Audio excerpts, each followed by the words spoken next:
Votre parti pris international, le Niger. Alors, l'ultimatum du Niger expirait à minuit pour le départ de l'ambassadeur français. La France dit non, il ne partira pas parce que l'autorité légitime au Niger, ce ne sont pas les putschistes, c'est le président que vous gardez en quelque sorte en otage. Nous ne partirons pas.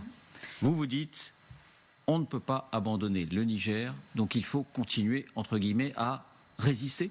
Bah oui, je sais que je suis tout à fait isolée avec cette idée-là, mais c'est pas tant qu'il ne faut pas abandonner le Niger, c'est qu'il ne faut pas abandonner la population nigérienne. C'est ça la réalité, et on le voit sur ce qui se passe au Mali, au Burkina Faso, parce que depuis quelque temps, on voit les tribunes, les indignations, les offuscations pleuvoir sur la France, sur son attitude paternaliste, résidu bien entendu de colonialisme, et que la France ne veut pas laisser le Niger prendre son envol et son indépendance. Et ce matin, Emmanuel Macron s'adressait aux ambassadeurs, très longue intervention, où effectivement il a nié tout paternalisme, et il a dit pas de paternalisme ni faiblesse, et ce qui explique que notre ambassadeur Sylvain Ité, le Niger a demandé son départ, et la France dit non, il reste en poste. On peut aussi saluer son courage, parce que vous avez vu les images, comme l'ambassade de France est pris comme cible par quelques manifestants. N'oublions pas que ça reste une minorité. Alors pourquoi moi je vous dis qu'il ne faut pas partir, ou en tout cas pas tout de suite, pas comme ça, pas en fuyant, pas en donnant l'impression de faire les bagages et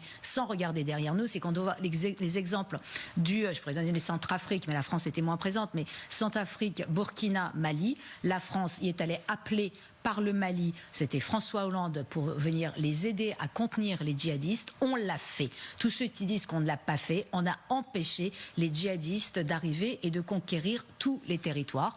On remarquera que depuis le départ des soldats français, depuis la fin de l'opération Barkhane, eh bien, ils sont de plus en plus là. Et l'une des raisons pour lesquelles ils n'ont pas encore réussi à s'implanter plus que ça, c'est parce que Al-Qaïda et l'État islamique, ils sont en pleine lutte intestine. C'est ça qui les ralentit, et c'est certainement pas l'inertie des États africains concernés, parce que c'est ça qui a empêché aussi la victoire contre les islamistes. Et je dis, on ne s'en va pas non plus, parce qu'aujourd'hui, il y a quand même une donnée supplémentaire, et ce sont les mercenaires Wagner.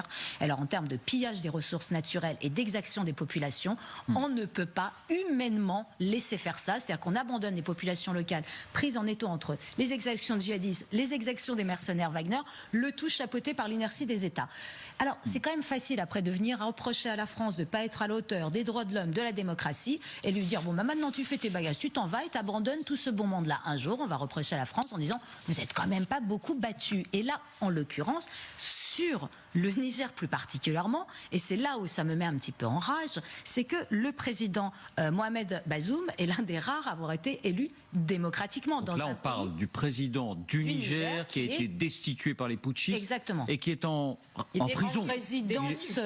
Il est détenu, disons-le. Le Niger, depuis 1960 et son indépendance, c'est 4 coups d'État. C'est un nombre incalculable de tentatives de coups d'État. Ce président est élu, et je vais vous dire, ce qui est rageant, c'est qu'il faisait le job, familièrement parlant. Je veux dire, il était en plein dans l'assainissement de l'État, d'essayer d'arrêter la corruption, parce que la manne pétrolière va arriver, parce qu'il faut aussi prendre ça en compte. C'est ça aussi qui fait, qui plaît aux putschistes, c'est qu'ils ont envie de mettre. Alors la France ne doit pas abandonner le Niger, quitte à s'exposer à ces critiques qu'on entend partout. Qu'on s'expose. La France néocoloniale, la France paternaliste. Ça ne sera pas la première fois, et nous ne sommes pas sur ce coup-là, les Américains. Je veux dire, quand un président a fait le job, quand il était en train de redresser les niveaux sécuritaires, quand il était en train de résorber, comme aucun dirigeant africain ne l'a fait depuis longtemps, la corruption, soutient, et nous ne sommes pas les Américains. Les Américains, parce que tout le nœud est là. Les Américains, ils n'ont pas prononcé. Alors vous savez ce qu'ils disent? Ils disent pas coup d'État, parce que s'ils disaient coup d'État, il faudrait couper l'aide humanitaire.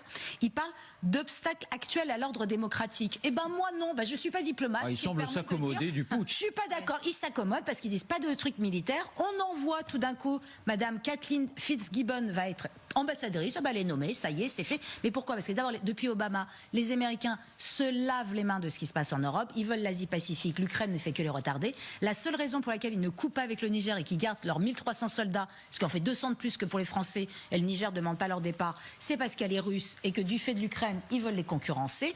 Et puis, parce que ça ne les concerne pas. Mais nous, s'il y a un chaos au Niger, ou si le Niger décide d'ouvrir les voies migratoires, c'est-à-dire du golfe de Guinée jusqu'à la Méditerranée en traversant le Niger, vous allez avoir un nouveau moyen d'atteindre la Méditerranée. Et qu'est-ce qui va se passer? Déstabilisation de l'Europe. Et là, la France, sur ce coup-là, encore une fois, elle est toute seule. Où sont les Européens? 10 secondes chacun. Mais Abdou, je ne comprends pas très bien votre propos. Comment est-ce qu'on peut rester à partir du moment où on dit c'est un coup d'État techniquement, hein, j'entends.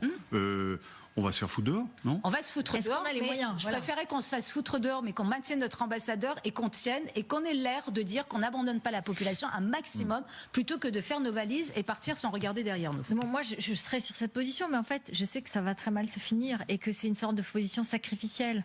Et que, en réalité, est-ce qu'on a les moyens de cette politique-là? C'est-à-dire que 1300 hommes qui... Moi, devant l'histoire, on ne le reprochera pas. Oui, mais on nous reproche tout déjà. On nous reproche tout déjà. Alors qu'on est allé au Mali, qu'on a fait le job, comme vous l'avez dit, on nous reproche déjà. Donc c'est vraiment une question assez délicate, parce qu'il y a un peu l'envie de dire, ok, vous voulez vous débrouiller tout seul et vous voulez, bah écoutez, tant pis. Bonjour les enfants, c'est papa. Vous la regardez la nana. Ça c'est quand un système a fini par croire à son propre mensonge. Regardez comme elle parle. On a l'impression qu'elle a fumé le banga. C'est-à-dire, vous avez l'impression qu'on n'est pas sur la même planète. Quand vous écoutez la nana s'y parler, qu'est-ce qu'elle a à foutre de la vie des Nigériens? Elle n'arrive même plus à contenir la frustration. L'énorme frustration. Et ça, c'était au lendemain, quand les mecs au Niger ont décidé de demander à l'ambassadeur de France que, vu que vous êtes dans une logique de coup d'État, mieux vous partez chez vous. Ce qui est tout à fait normal. Mais la honte, ça c'est l'expression de la honte. La honte d'une puissance qui n'a vraiment jamais été une puissance.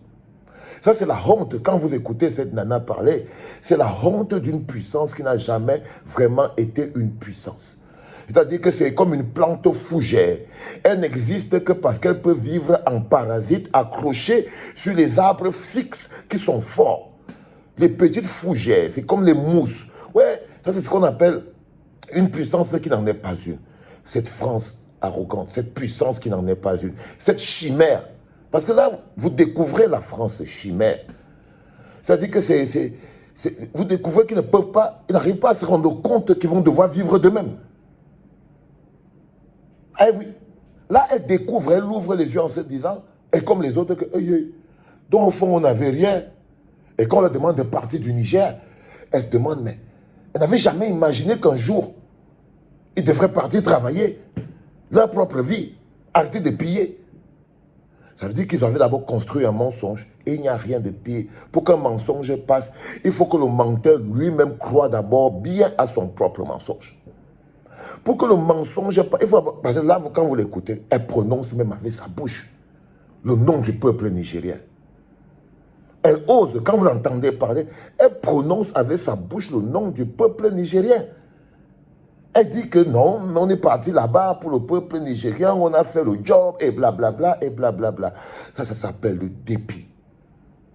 Ça s'appelle le dépit. Si vous voulez rentrer dans l'état d'esprit de ce qui se passe dans la France africaine, cette vidéo que j'espère vous avez partagée avec beaucoup de force, et l'expression même, c'est le dépit. Je vous ai dit, s'il y a un pays qui n'a jamais connu son indépendance et qui a réussi à grandir, à vivre, accroché aux dépens des autres, c'est ce pays France-Africain-là. C'est ce pays France-Africain-là. Et là, tu voyais cette nana, elle est placée avec l'arrogance du voleur. L'arrogance du voleur, c'est-à-dire que quelqu'un qui a mis sur pied un système et il se dit, mais mon Dieu, on m'a pris, je suis dans la merde, c'est pas possible, j'ai fait le job. Vous voyez ce que je veux dire? Et c'est très important à comprendre cette nouvelle dynamique africaine, dans quel état elle met les anciens patrons. Vous devez savoir, c'est comme quand vous êtes à la bagarre, si vous ne ressentez pas sur vous l'effet de vos coups sur votre adversaire, c'est-à-dire que c'est un peu comme Ngannou est en train de bagarrer avec Tyson Fury. Il cogne Tyson Fury et il ne ressent pas l'effet de ses coups de poing sur Tyson Fury. Il y a de fortes chances que Tyson Fury finisse par le gagner, même s'il était sur le point de gagner. Là, ça s'appelle la détresse. Ça s'appelle la débandade. C'est extrêmement important à comprendre. Et pour finir, le gouvernement nigérien a demandé à cet ambassadeur de France de partir. Ils ont refusé. Parce qu'ils veulent pousser le Niger à la faute. Ils veulent créer un mécanisme qui va pouvoir les pousser à rentrer de force au Niger. Ils veulent à tout prix bousculer, ils veulent pousser le Niger à faire une faute. Parce que là, on les demande de partir au calme, ils ne veulent pas. Parce que l'objectif, c'est de pousser les Nigériens à faire une faute, à faire de la violence, à faire ceci. Même si ce serait légitime, parce que vous voyez bien que pour eux, ils sont prisonniers de leurs propres mensonges. On leur demande par exemple qu'il faut que le type parte. Elle dit que le type ne part pas. Vous avez l'impression qu'il y a quelque chose qui ne marche pas, non? Non, ils ont fumé. Quand vous voyez la nana, elle a fumé, non? Elle a fumé, les gars, vous inquiétez pas. Ça se voit qu'elle a fumé. Même les gars qui sont sur le plateau avaient dit, mais on fait même comment pour caler? Bon, ils disent qu'on part. On dit on part pas. On fait quoi? On fait comment pour caler? Alors, première chose, les mecs au Niger, ils ont d'abord coupé l'eau et le courant dans l'ambassade. Pour dire que, bon, écoutez les gars, vu que vous décidez de vous bunkeriser ici au Niger, vous ne voulez pas partir. Sans honte. Il y a les nés avant la honte, c'est France-Africains. C'est France-Africains. Ces Français, on les appelle les nés avant la honte. Ils ne connaissent plus la honte. Ils ont perdu le chemin de la honte. C'est-à-dire que voilà des gens qui n'ont plus honte. Quand vous voyez la vidéo, là, quand vous voyez la nana, est-ce que vous voyez, elle a encore la honte? Ils n'ont plus honte. Ils sont prêts à se rouler par terre. Le Niger, l'uranium, la vie des gens. Ils sont dans la merde. Ils ont décidé de ne plus avoir d'honneur. Quand vous voyez là, est-ce qu'il y a encore l'honneur là? C'est la suivi qu'ils sont en train de jouer. Les France-Africains là, ils sont en train de jouer leur survie. Ils jouent leur survie. Donc ils prennent la honte, ils mettent de côté. Et qu'on ne bouge pas. Les gars, ils ont coupé l'eau. Ils ont coupé l'eau. Ils ont dit on va couper l'eau. Direct. On a coupé l'eau, on a coupé le courant. Les gars disent qu'ils ne bougent pas toujours. Ils restaient dans l'ambassade de France avec les lanternes et les bougies. En plein Niger, mais ils ne bougent pas. Mais on ne bouge pas, on reste là. On ne bouge pas. Allez chez vous, on ne rentre pas. On ne bouge pas. On est venu sauver les Nigériens. On va vous sauver de force. Même si vous ne voulez pas, nous, on va vous sauver. On est venu pour faire le job. On ne bouge. On dit que les gars, partez chez vous. On a déjà coupé l'eau. On a déjà coupé le courant. Qu'est-ce que vous faites là? On ne bouge pas. On dirait un pendu accroché à sa corde. On dirait un pendu accroché à sa corde. On ne bouge pas. On a coupé l'eau, le courant. Ils font comment quand ils font popo là-dedans? Peut-être qu'ils ont les bidons d'eau, les bougies et tout. On dit, mais bougez les gars. Allez même d'abord vous mettre en sécurité. Ils disent, ne bouge pas. Alors aujourd'hui, je crois que les patrons du Niger, ils ont décidé que, écoutez, vous n'allez pas aussi rester là comme si vous êtes obligé de rester là. C'est quand même chez nous. Donc je crois que d'une manière ou d'une autre, ils vont les déloger maintenant. C'est clair, c'est acté que, voilà, même par la force, ils vont les faire rentrer chez eux en sécurité, retrouver leurs femmes et leurs enfants. C'est-à-dire qu'on va les ramener chez eux pour qu'ils aillent retrouver leurs femmes et leurs enfants dans la sécurité. Partent en vacances et pas de ville. Ne restez pas là pour vous accrocher sur des choses inutiles. La honte ne tue pas. Ok. Les enfants, c'est le deuxième podcast de la journée en direction de l'Afrique, des libertés et de la fierté africaine. Je me sens bien. Merci à vous. Rendez-vous tout à l'heure. C'était papa.